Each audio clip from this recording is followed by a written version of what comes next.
Ronald, maraming salamat. Salamat din, Kuya Boy. Ang dami namin gustong maunawaan, ang dami namin gustong malaman sa mga kaganapan ngayon sa ating bayan. Nasaan na ba tayo? Well, nasa isang critical juncture tayo, no? Ang sabi nga dyan ng isang philosopher, si Gramsci, no? We are in an interregnum where the old is not yet dead and the new is not yet born. So, pero naiiba ito eh. Hindi mo na pwedeng isole sa Pandora's box yung lumabas na corruption, na unprecedented, di ba? Na systemic. Pero at the same time, hindi mo pa sigurado saan ba yung dulo. Saan ba yung dulo? At in between, sabi nga niya, merong mga morbid na mga mangyayari. No? Sabi mismo ng philosopher na yun, si Gramsci. Kaya, andun tayo sa isang delicate transition na hindi natin alam na definitely hindi na tayo babalik sa dati. Saan ba tayo pupunta? No? Kami, from an optimist perspective, itong anti-corruption movement na ito, na anti-impunity rin, ay nagiging anti-dynasty na rin. Which means na kung ito ay magsusurvive up to 2028, a new element will emerge. New politicians, new leaders. Pero kung hindi tayo, ang tanong, aabot pa tayo sa 2028? Yan ang dami kasing gustong ngayon din pabagsakin na yung gobyerno. Ngayon din paresayin na yung mga leaders. Diba? Ngayon din ay magkaroon na ng revolusyon. Diba? So, ang tanong, aabot pa tayo sa 2028? Tuloy natin ang anti-corruption, anti-impunity, anti-dynasty, pero within the constitutional limits. Don't throw the baby with the bathwater. Sabi nga ni Cardinal Ambot, the baby. Dahil hindi natin alam eh. Kung lalabas tayo dito, ano mangyayari? No? Ito bang mga military junta na ito ay makokontrol ng kahit sino? Hindi mo alam kung sino sila eh. Maganda ba na i-install si Sara as an alternative? Definitely hindi. No? Magkakaroon ba ng bagong impeachment? Hindi natin alam. So, ang aasahan na natin ay ating mga sarili na alagaan itong emergent movement na ito to help create not only a new system, but new leaders of that system. At on the horizon, marami ako nakikitang bago. The Vico Sotos of this world. Diba? The Heidi Mendozas of this world. The Chel Joknos of this world. Laila de Lima, Shendoman, etc. May mga nag-emerge. At tingin ko meron pa mga susunod. Okay. Medyo marami yun. Yeah. Pasensya na. Pero napakaganda. Pero puntahan ko muna, yung nasa kalagitnaan tayo na hindi pa namamatay ang old at hindi pa na ipapanganak ang bago. At nandun tayo dun sa gitnang yun. Yes. It would take a lot of optimism and a lot of patience and a lot of discernment to actually understand kung nasaan tayo dahil it's not academic, it is real. Nasa kalagitnaan tayo ng crisis na ito. Okay? Doon ko sana uumpisahan yung rally, halimbawa, nanawagan sila Cardinal Ambo, I quote Kiko. Naka-proud, he has a sense of clarity. That's very impressive. They raised 5 points. Are you aware of that? Parang may 5 o 3 silang importante mga points na ipaliwanag, may ipakulong, may ipanalo ang bayan, igalang ang konstitusyon, etc. etc. Pero ako'y naklaruhan doon sabi ko, ay okay, may pupuntahan pala ito. But doon ako nag-umpisa sa nasaan na tayo dahil July nagsona ang presidente. Doon niya sinabi yung kanya, mahiya naman kayo. 15 kontratista na dapat imbestigahan, etc. From that day to today, Yes. ang dami nang nangyari. Kaya ang sabi ko, nasaan na ba tayo? Let's focus on the corruption first. Where are we? May mga makukulong ba? Dapat ba kami maniwala dito sa ICI? I know sila Kiko, I think Tindig, kung hindi ako nagkakamali, is proposing the formation of A bill an urgent bill. to strengthen the ICI. Correct, to strengthen. Hindi man ibang independent commission, but to strengthen. Yung may ipin na ICI. So, nasaan tayo? May mga binawing auto, may nagsoli ng pera, may 7 nang ipakukula, kakulong na ba? Mga kongresistang pangalan, mga senador na pinapangalanan. And huling point na lamang, I'm doing a mini-series of interviews, the Chilean heist, the people react. On the ground, we started to travel around Metro Manila muna at saka yung mga malapit na mga probinsya. Ronald, ang reaksyon ay nakakasorpresa. Marami ang hindi nakakaalam kung anong kwento ni Zaldico. Marami ang nagagalit ako pero hindi ko alam. Galit ako sa mga korap pero ang dami nila. O yung samut-sari ang aming reaksyon na nakukuha. Doon ang gagaling ang aking tanong na, where are we in the context of corruption? Well, una, outrage is a very compelling start. Pag galit ka, naghahanap ka ng pagdahilan, bakit ka galit? Di ba? Nagsisimula ka magtanong. Di ba? Yun yung maganda eh. At ngayon, sa panahon ng social media, talagang defining yan. Ngayon ka nakakita ng daang-daang milyon na nakapatong sa lamesa ng isang billiard table. Ngayon ko nakakita ng mga kahon-kahon, balikbayan boxes dinadala sa DPWH. Mga maleta. Mga maleta, di ba? Very glaring eh. Tapos makikita mo yung mga estudyante na pinatay ng baha, hindi na pauwi. Tatay na balak sa giping ng kanyang mga anak, inano. Di ba? Si Jello, na inaanap yung tatay na kinulong dahil sa paglalaro ng Caray Cruz, no? Para may kota yung mga pulis namatay sa leptospirosis. Ibig sabihin, very glaring ngayon yan eh. Dati siguro hindi natin makikita yan. Ngayon makikita mo yung contrast. Ngayon mo makikita, ano bang ibig sabihin na 500 piso na Noche Buena? Yung issue na gano'n na dati hindi papansinin. Ngayon, dominant na sa social media. So yun yung bagong elemento. Corruption now ay madaling ma-access. Okay, let's stop there. Kasi tama ka doon, kitang-kita na natin ng mamamayan, lahat ng pangungurakot, pandarambong sa bayan, outrage, galit.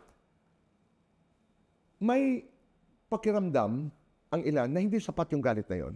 Bakit hindi pa nagwawala ang tao? Of course. Bakit hindi pa tumatakbo sa kalsada, umiiyak at nag-hunger strike? Bakit napaka-contained nung galit? Well, dalawa. Una, pasensyoso tayo mga tao. Talaga? Medyo mahaba yung pasensya natin. Pero ikalawa, pero Ronald, doon muna, unprecedented ito na for the first time, pag sinabi mo, nangingilabot ako, for the first time, tama ka doon, billiard table, ganun pala karami ang pera, ay, ganun pala ang laman ng pera, ay, naka-Bentley, naka-Ferrari pala ang mga ito, ay, pera pala namin ito. Rolls-Royce na may payo. Nagsoli ng pera, ay, yung pala ang dami ng 100 plus million. Oo. Pero, yun, tayo'y pasensyoso, forgiving. Bakit hindi tayo magalit ng gusto? Pag binomonitor ng social media, galit. Okay. Hindi lang lahat pwedeng sumama sa rally. Then may hanap buhay. Hindi, agree ako doon. Yeah? Agree ako doon na, kasi noon, kung ito'y dati hindi lang binuksan ng isang envelope, people went to the street. Okay? But ito, yung sobra ang dami ng lantaran, sobrang bukas, sabi mo nga, ang ebidensya ng pandarambong pagnanakaw sa kaban ng bayan. Agree naman ako na nakakapag-vent na ang social media. Maraming nakagalit, maraming nagmumura, kanya-kanyang vlog, kanya-kanyang opinion. Is this good? Yes. Halimbawa, kung titingnan mo yung mga surveys, mahigit 90%. Alam yung corruption. Mahigit 90% galit. Diba? Galit. Ngayon, papunta ka dun sa kanino. Diba? Yun. Doon ka papunta ngayon. Oo. At doon ngayon, very crucial ang role ng simbahan. Dati kasi hindi ganyan ka-active ang simbahan. Alam natin, sila yung moral guidance. Pero ngayon, 90 parishes nationwide sumama sa rally. Hindi na lang sa EDSA. Kaya kung sabi nila, ba't mas maliit yung EDSA? Decentralized na eh. Meron kang 10,000 sa Zamboanga. Meron kang 20,000 sa Cebu. Nakita mo yung mga rally na yun? Tama. Ibig sabihin, ang dami ngayon. At sino yung fulcrum? The church. Doon nag-gather yung civil society. Hindi na to usual suspects katulad namin na for decades na sumisigaw at nagmamarcha. Yung nakikita mo ngayon dito, mga pamilya, mga Zumba groups sa Malolos, Bulacan, mga fun run sa Cavite. Yun na yung mga nakikita mo ngayon. Okay. Alumni associations na apolitical Anong merong bagong element. Ngayon, magmamature ba yan? Of course. Pero hindi rin yan overnight. Dala nangyayari. Okay. Right.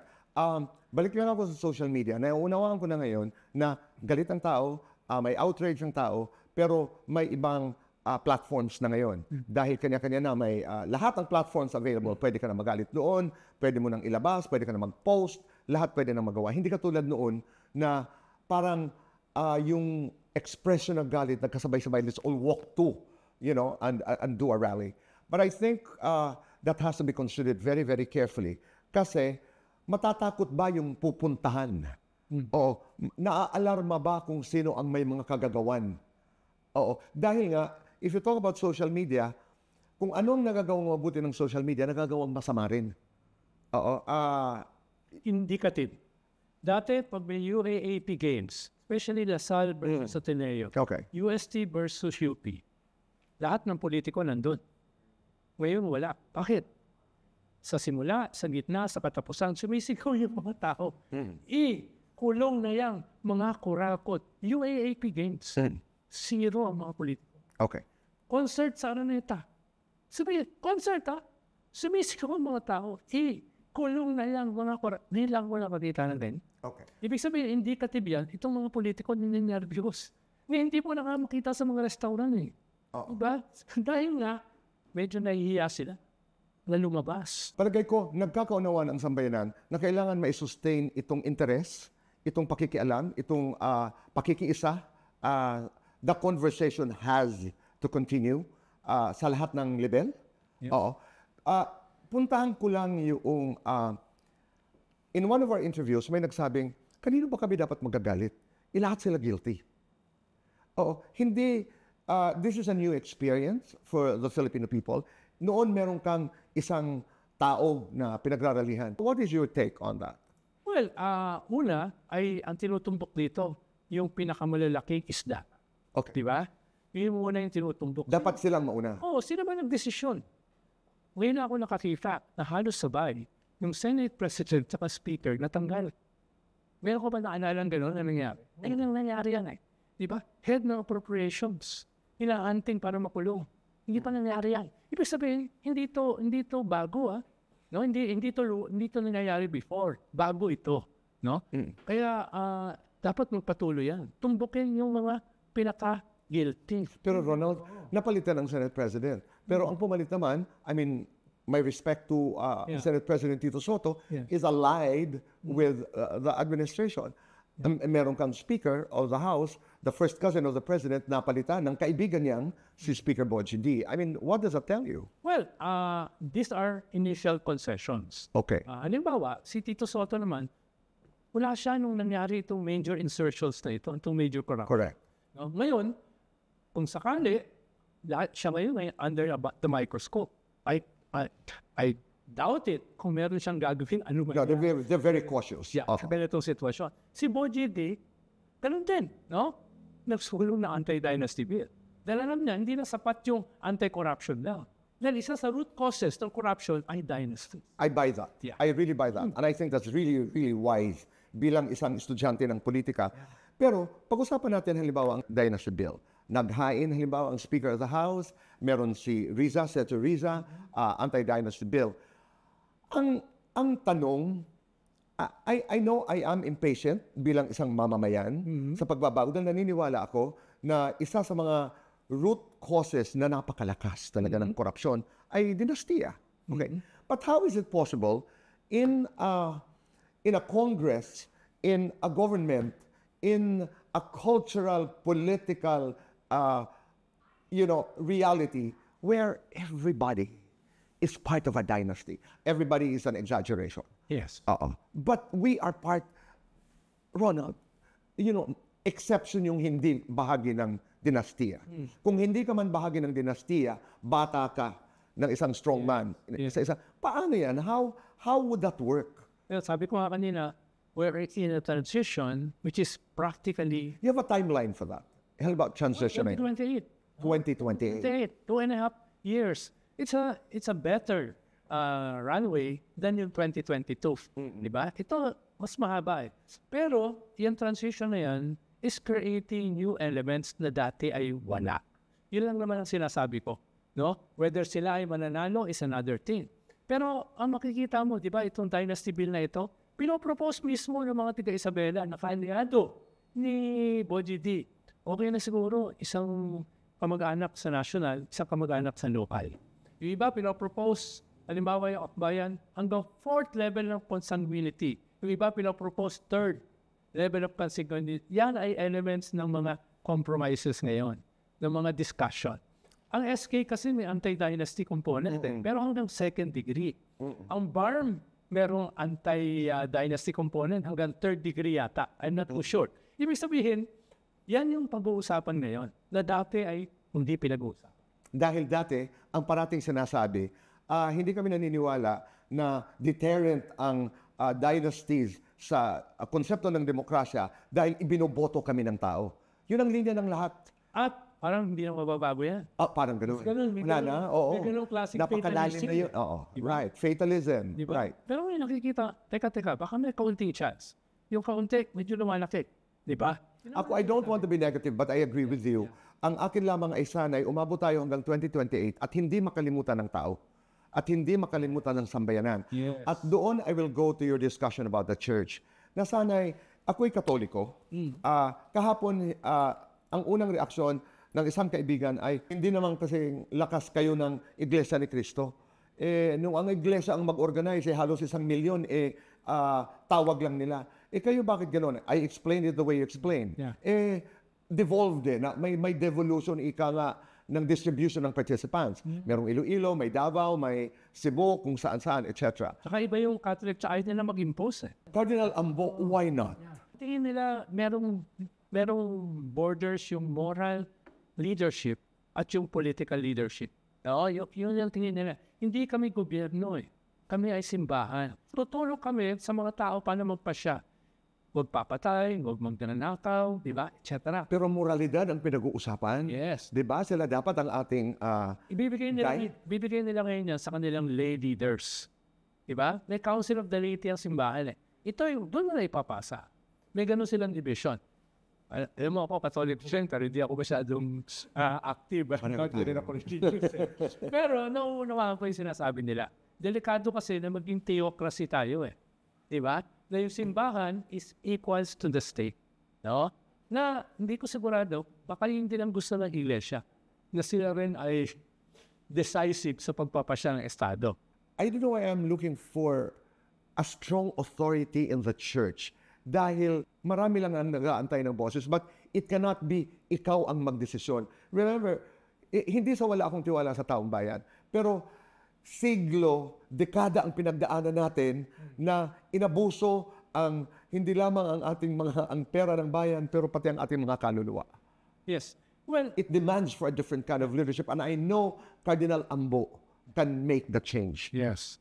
Ang kwago lang naman sa diskusyon namin ni Cardinal Ambo ay nauunawaan ko rin na meron din kaming homework. May homework din yung political leaders. Huwag ipasa sa simbahan lahat ng trabaho. So, ibig sabihin, we have to craft, we have to design, we have to educate people on the political side at magko-complement dapat yan. Ang kaibahan, parehas mahina in the past. Ngayon, parehas lumalakas. Okay. At tingin ko yung complementation na yun will create a new synthesis going into 2028. Hindi lang isa ang magdodominate. Hindi lamang yung theocracy na sinasabi. Hindi rin naman yung mga political actors lang. Yung ganong klaseng chemical composition nila will create something new. I get that. Pero ayoko naman na parang sila yung magpapasya. Sino ba mga dapat mayors? Sino bang governors? Sino bang congressman? At the same time, alam ko na hindi sapat na kabila. Diba? Mahalaga rin yung moral guidance. So may ganong klaseng complementation. Tama. These are interesting and extraordinary times. Of course. Ako'y napunta lamang doon sa, bakit hindi tayo sumubok? Oo. I wouldn't mind my parish priest, for example. Hindi naman to dictate, but to guide us. Itong iboto nyo. Katulad ng ginagawa ng Iglesia ni Cristo. Dahil nawala na ako minsan, I'm talking as a citizen of the country. Sa dami ng problema ko, mahirap ako, pag nabayaran ako, utang na loob ko, political patronage, basically. Ang sinasabi ko lamang ay, ayokong mag-antay ng matagal. Siguro I'm impatient. But I understand the political education that is necessary for certain things to work. Pero yun yung boses na hinahanap dahil napakalakas ang boses ng demonyo. Yeah. Napakalakas ang boses ng demonyo. Dapat pantayan yan ng isang tao na kadalasan ay kura paroko na naiintindihan ang moralidad, including political morality. Di ba? Ang sinasabi ko lang, Kuya Boy, ay bawa nung midterm election, may bagong elemento na lumabas. No? Merong dalawang senador na tumatakbo na labas ng Magic 12. Nung nagkaroon ng eleksyon, pasok sa top 5. Number 2, number 5. Sino nag-deliver dyan? Kabataan. No? May party list na nanalo, number 1. The highest party list votes in the history of the party list system. Sa lahat ng survey, wala sila. Pero sa survey sa mga eskwelahan, number 1 sila. Akbayan, si Chel Jokno. Bagong elemento yan. Ikatlo, for the first time, karamihan sa mga artista na tumakbo ay natalo. Malibang kay Lito Lapid. Tingin ko ito ay papuntang 2028, 4 million new voters ang natatagdag sa ating mga botante every year. So, tingin ko yung mga nakaraang 3 taon, itong pasunod na 3 taon, malaking variable yan. No? At dito kasi ako yung mas optimistic. I appreciate your optimism. Yes, really. yes. I'm just challenging it. Kasi I'll go there. Nandito sa likod ko, kami may hindi masyadong malalim na pag-aaral. Pero right after the elections, kami nag-aral kung anong nangyari. Katulad halimbawa, yung partisipasyon ng Gen Z at saka ng Millennials doon sa pagkapanalo ng ating mga kaibigang BAM at saka ni Kiko. No? May bahagyang katotohanan naman talaga. Pero binabangga namin yan dahil sa bawat lugar na inaral namin at saka sa numbers, puntahan natin, the summary of that study basically says na mahinang aming paniniwala na ang kabataan really made a big difference. You know, I heard Kiko talk about it, Kiko D, no? I'm excited to go to, to do a conversation with him dahil medyo edad nila yun eh. Di ba? Edad nila more or less. Kasi ang aming mga basic na tanong, sa mga ibang areas, halimbawa, si Bam at saka si Bongo, magkasama yan sa balota. And when you talk about the youth, ang kaagad mong expectation at least, no, from a political point of view is that inspired, fresh voter ito. Hindi ito nabibili.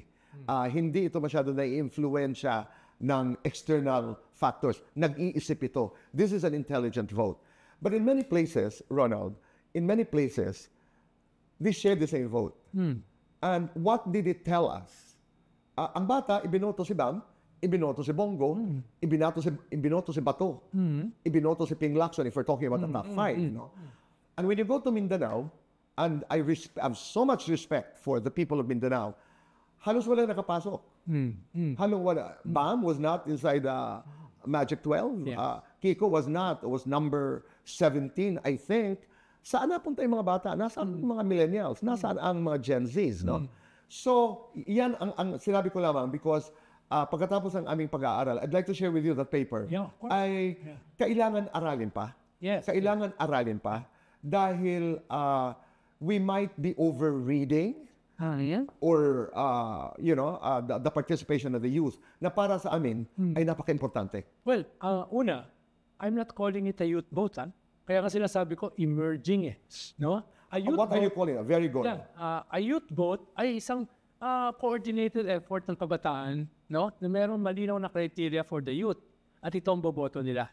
We're not there. Okay. Ang sinasabi mo lang, mayroong mga kabataan, no? Na bumoboto na hindi na yung usual na term of preference. No? Ito naman sinasabi ko. Tama naman. Halimbawa, imbis na iboto mo yung mga may name recall, na sure to win, na kasama doon sa survey sa 12, hindi na gano'n na nangyayari. Kaya nga inaamin mismo ng survey, meron kaming kaunting pagkakamali. Correct. Di ba? Ang problema, wala tayong exit polls. Kung may exit polls, mas madali sanang maunawaan, ma-deconstruct. Ito yung kabataan, ito yung gano'n-gano'n. Kaso wala eh. Kaya ang ginagawa lang natin, anecdotal. Di ba? Which is not yet that scientific. Halimbawa, nakita namin sa mga eskwelahan, yung Akbayan, number 1, PUP, UP, UST, Ateneo, pero wala sa survey. No? Kaya anecdotally, ito yung nag-deliver. Hindi naman yung matatandaan nag-deliver. No? At nakita namin, ito ay nangyari sa mga urban areas. No? Mas mas medyo open yung urban areas, mga new ideas. No? So, yung mga nakikita na are anecdotal. Kaya nga, in-urge namin yung mga survey firms to make a more consolidated study. Andun, May isang, exit poll. yeah, may isang survey firm ako nakausap na nasa top 3. Hindi ko na babanggitin kung sino. Sabi nila, sa aming post-election study, Gen Z at saka millennials ang nag-deliver na dati ay wala. Okay. No? Hindi ibig sabihin nun na may youth vote. Definitely, agree sila na wala. No? Ang sinasabi ko lang, sana itong elements na ito na bago ay makonsolidate into a progressive, modern voting base. How? Sana. How? Leadership. Correct. By? Leadership. Halimbawa, ngayon, Pwede bang simbahan yan? Pwede bang sila Kiko yan? not Pwede enough. Not enough. Pero, nag-i-emerge si Kiko. Diba? Nag-i-emerge si Cardinal David. Nag-i-emerge si Sheno Magno. Tax ng ina mo, pinapakinggan kahit saan. Ibig sabihin, may mga bagong sumusunod. Yun naman sinasabi ko. No? Whether that will be consummated in a total victory. But there are new 2028. movements. Yeah? Ang sinasabi ko lang, these are new movements, new leaders na wala before. I like your optimism, but for the sake of discussion, pupuntahan ko lang yung other side. Kasi halimbawa, Akbayan, nag-deliver, bata, halimbawa, I will go for it. You were almost disqualified, ha? Yes. Pero ang feeling ko naman, pagkatapos ng election, they deserve more votes. Yan. Alam mo yun, parang, ba't yan lang? You know that kind of feeling, na parang, Yes. tapos titingnan mo yung listahan ng top 7, halimbawa. Yes. Bakit? Yes. Wala, hindi ganun karami pa nakaka-appreciate ng party list. But you know, Yeah. You know where I'm coming from. Fully Okay. agree. Fully agree. Doon naman sa mga senador, hindi kumpleto ang lineup ng administration, 10 lang. Kaya pwede kong isingit ang dalawa. Kasi Yes. acceptable si Kiko at saka si Bam. Yes. Oo, kahit doon sa mga Maka Marcos, Maka Duterte, yun. So, yun ang lumabas doon sa aming munting pag-aaral. I agree. It's a confluence of events. Yes. Hindi lang isa. Yes. Hindi lang isang factor. Thank you for saying that. Yeah. So, ang daming mga factors na nangyari. Anyway, so, isa yon yung sinasabi nating dinastiya, and I think nagkakaisa tayo na the genius of this concept is that inilalayo ng konti doon sa corruption lamang ang problema. Ngayon pumupunta ka na sa ano ba talagang pinanggagalingan nito? At dito pwede ka mag-antay O sige nga kung saan tayo papunta. Kahit lahat kayo mga taga-dinastiya. I'd like to go back to the corruption issue. Yung pagsoli ng pera. Napanood namin na si Henry Alcantara ay sinoli yung 100 plus million yata. Paano ba yun? Yung restitution na yan. Sabi nga ni Senator Marcoleta, napapanood namin sa telebisyon, it is not a requirement for the Witness Protection Program. Who computes?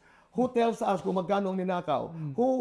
Ano ba? Sino ba ang magsasabi sa atin kung magkano ang dapat isoli ng lahat? You have a Zaldico, for example, who says, wala akong kinita. You have former Speaker Martin Romualdez who says, my conscience is clear. I had to resign because I love my country. So, Well, una, dahil bago yan, it is not yet a perfect science. Di ba? Pero, theoretically, legally, pag meron kang kayamanan na labas sa iyong SALL, pwedeng kumpiskahin yun, ha? Theoretically, ha? O, halimbawa, lalabas may almost 5 billion in air assets si Zaldico. No? Wala sa SALL niya. Theoretically, pwede kumpiska ng gobyerno. pero sabi ng kanyang abogado, hindi raw siyang may-ari ng kanyang mga aeroplano. Well, di mas maganda, mas madaling kumpiskahin. Di ba? Yung mga diskalya, yung mga sasakyan nila. Ang iba ay naibenta na. Yung auction na, di ba? So, ang sinasabi lang ay medyo hindi nangyari yan before. Yes. So, yun ang nangyayari. No? Baka si Yusek Bernardo magsoli ng 1 billion. Ngayon, anong criteria dyan? Sa iba-ibang factor. Ano bang salian mo? Ano bang kayamanan mo? Ngayon kasi pwedeng i-triangulate ang kayamanan mo eh. Pupunta ka sa LRA. Ilan ba ang properties mo? No? Bahay, lupa, at iyong beneficial na kamag-anak. Di ba? Susukatin yan dyan. No? Kahit lahat ay wala sa pangalan mo, meron na sa pangalan mo. LTO, ganun karaming sasakyan. Ang pagmeme-ari mo na wala sa iyong mga kamag-anak, na wala sa iyong SALN. Di ba? AMLA, gano'ng karaming bank accounts yung laman yan na wala sa iyong SALN, no? Bureau of Immigration, nakakailang biyahe ka ba per year, no? Yun, susukatin yun eh. No? At batay dyan, kahit pa paano, may mababawi. Of course, karamihan ng pera nila nasa Panama, nasa Cayman Islands, Pero kahit pa paano, meron ka makukuha. Okay. Yun yung bagong element. Oo. Sa rally din, ang narinig kong klaro ay igalang natin ang konstitusyon. Oo. Let's not even think, I mean, let's not listen, kasi marami ng mga usap-usapan. Senator Lacson, for example, was saying he got an invitation to be part of a civilian, a military junta. Yeah. May mga people are talking about a civilian military junta, etc., extra in our democratic solutions to this problem. Why are we afraid of a junta? Pag pumunta ka kasi labas ng konstitusyon, then there are no rules. Ang merong rules, yung may hawak na armas. Ganun kasimple. Oh. Dahil pag suspend mo yung konstitusyon, ano na meron? You consider that a very dangerous concept, in other words? Yes. Okay. Because around the world, sino ba may military junta? At this point, Myanmar. Anong tawag sa kanila? Failed state. Okay. May papasok bang investment state? Ano pa ang Vietnam? Oo. Vietnam, it's a communist country, no? Pero ay meron silang sistema, no, na gumagana, parang China. Okay. Diba? Yun yung sinasabi, it's not a junta. Meron silang sariling sistema according to their rules. I am saying this because don't you see the Philippines in the future creating its own unique form of democracy? Could be. Yeah. Could be. No? Pero, kasi nanggagaya tayo sa Amerikano, nanggagaya tayo sa atin. Marami tayong ginagaya eh. Yes, could be. No, Because Vietnam and Thailand work. Yeah, could be. Yun na nga, siyempre, mga Pilipino, matagal na kasi dito sa ganitong sistema, baka hindi sila papayag na wala silang karapatang bumoto. Okay. Ano, in a different system, hindi ka boboto. Pero kung maganda naman ang buhay, kung maganda naman ang pamamalakad, but that takes time. Takes a lot of time. Halimbawa, yung Singapore, maganda ang buhay, later. Diba? Nag-transition din sila. Pero yung authoritarianism nila, may democratic component din. Diba? Ine-elect mo rin yung leaders. Although yung leaders are very strong.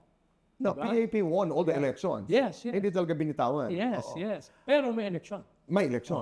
Diba? But I remember, for example, Lee Kuan Yew creating the special SIU, the Special Investigation Unit to address the corruption. Yes. Kasi kahit maliit sila na state, meron din. Yes. Naalala ko lamang yun. Yes. Actually, ginawa rin yan sa Hong Kong eh. Mandela did that also when he became president. Noong 70s, sobra din yung corruption. Corrupt Practices Investigation Bureau ang ginawa ni Nelson Mandela. Yes. No? Dahil alam niya, corrupt din yung South African pa. Kahit yung mga Lalo nang pumasok siya. kahit yung mga kasama niya. Oo. Diba? Hanggang ngayon eh. May mga kaso yung kanya mga kasama eh. No? Kaya nga, yan yung mga kailangan gawin. Ano ba yung distinct model ng Pilipinas? No? That for a long time, nakapattern sa Amerikano. Diba? Pero, tingin ko mga Pilipino, gusto pa rin na may karapatang bumoto.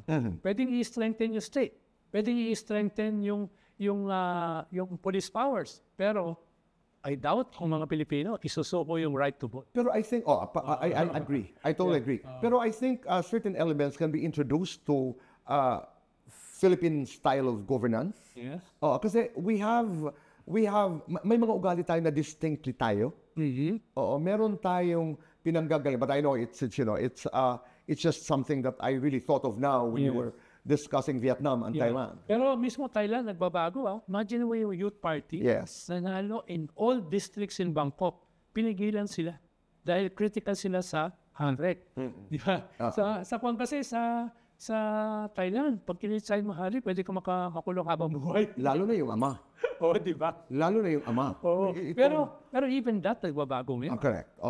Kaya ibig sabihin, even those systems are feeling elements of change. Right. Am I right? The father was really revered. Yes, unlike the son. Kasi iba yun, naririnig ko yung mga kwento tungkol sa ama noon na pag halimbawa may mga warring factions na politically, pag pumasok na, wala na. Tahimik na kayo lahat. Puntahan ko lamang yung igalang ang Constitution. Kasi may mga calls for the president to resign. Okay? At kung susundin yung Constitution, ang legal successor is the vice president.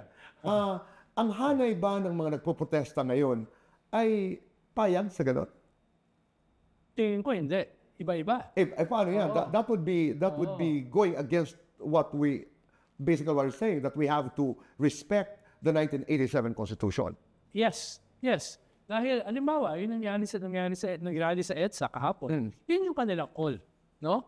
Kung aabot sa presidente, then ang pararaan lang para palitan ng presidente, impeachment. Diba?